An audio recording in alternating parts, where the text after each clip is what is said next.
Bro, ini adalah ROG Phone generasi kedua dari Asus.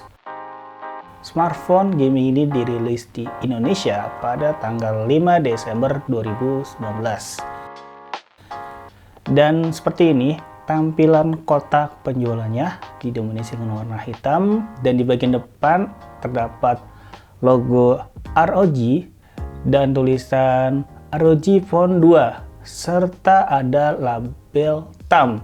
Ini menjamin bahwa smartphone ini benar-benar bisa dibeli oleh konsumen di Indonesia. Oke, kita balik ke belakang. Terdapat banyak sekali ya informasi yang ditampilkan oleh Asus, tapi yang pasti untuk unit yang saya pegang ini berwarna black dengan varian RAM 8GB dan memori internal 128GB. Bersama dengan Lukman, yuk kita mulai aja seksi unboxingnya.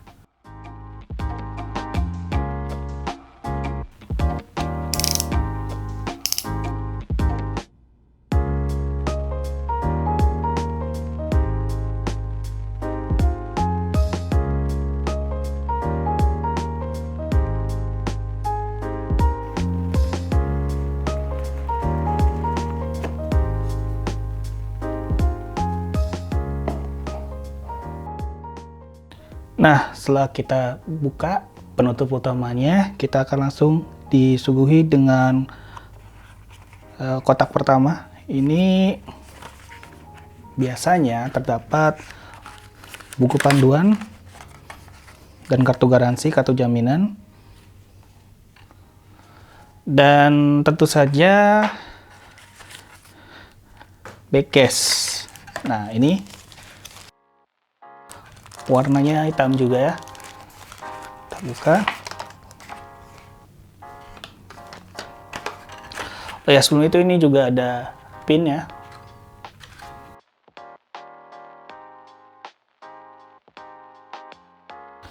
Nah, ini dia tampilan backcase-nya. Kita emang nggak bisa sembarangan menggunakan backcase ya, karena mungkin nggak kompatibel dengan aksesori yang tersedia.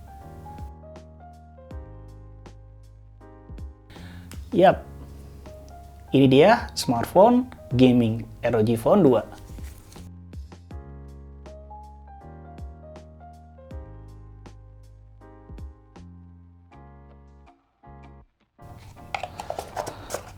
Selanjutnya ada adapter charger. Ini sudah support fast charging ya.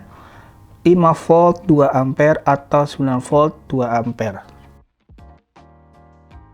Kemudian ada kabel data USB Type-C. Oke, saya recap lagi. Dalam paket penjualan ROG Phone 2, kita mendapatkan buku panduan penggunaan, kartu jaminan, kabel data USB Type-C, adapter charger yang sudah support fast charging, ROG Phone warna black, backcase, dan juga pin.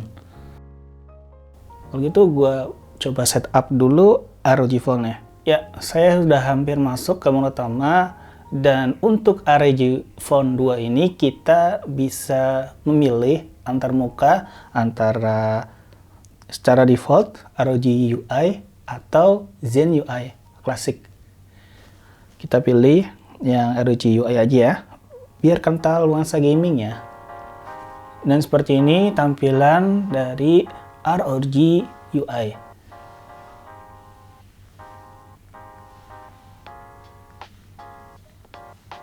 Kalau kita bicara smartphone gaming, aspek performa itu hanya salah satunya ya. Dan ROG Phone 2 ini tak hanya bermodalkan chipset terbaik yang ada saat ini, tapi juga didukung oleh ekosistem gaming yang kuat termasuk hardware, software, dan juga aksesoris yang sangat lengkap. Asus telah melakukan optimasi yang memungkinkan ROG Phone 2 mampu mengeluarkan potensi penuh dari chipset Qualcomm Snapdragon 855 Plus. Kuncinya ada pada sistem cooling khusus sebanyak 4 level. Soal desain, tampilan ROG Phone 2 memang sangat kental dengan nuansa gaming. Bagian belakang smartphone terdapat logo ROG besar dan dilengkapi dengan lampu RGB yang terlihat sangat keren. Asus merancang agar bodinya se-ergonomis mungkin, agar nyaman dalam genggaman tangan, terutama di posisi landscape saat bermain game dalam jangka waktu yang lama. Asus juga menambah port USB Type-C ekstra di sisi kiri yang bisa digunakan untuk mengisi daya atau menghubungkannya ke aksesori gaming. Sekarang saya akan bahas teknologi layarnya. ROG Phone 2 mengusung layar AMOLED 6,59 inci beresolusi Full HD+ dalam rasio 19,5:9. Panelnya mendukung refresh rate 120 Hz, respon time 1 ms, touch sampling rate 240 Hz dengan akurasi warna delta I kurang dari 1 dan mendukung tampilan 10 bit HDR. Segala macam pengaturan gaming bisa diakses melalui Armoury Crate. Anda bisa mengumpulkan semua game di sini serta mendapatkan judul game yang support 120 fps. Lalu mengatur profil tiap-tiap game, menampilkan informasi terkait GPU, CPU, dan temperatur, serta mengatur game Genie, Air Trigger, dan sistem lighting. Ya, kayaknya sekian dulu ya untuk sesi unboxing dan hands-on singkat dari ROG Phone 2 ini. Untuk pembahasan lebih lengkapnya akan saya tuangkan di artikel review atau mungkin video review selanjutnya ya. Gue Lukman, pamit undur diri, sampai jumpa di video Daily Social TV berikutnya. Bye!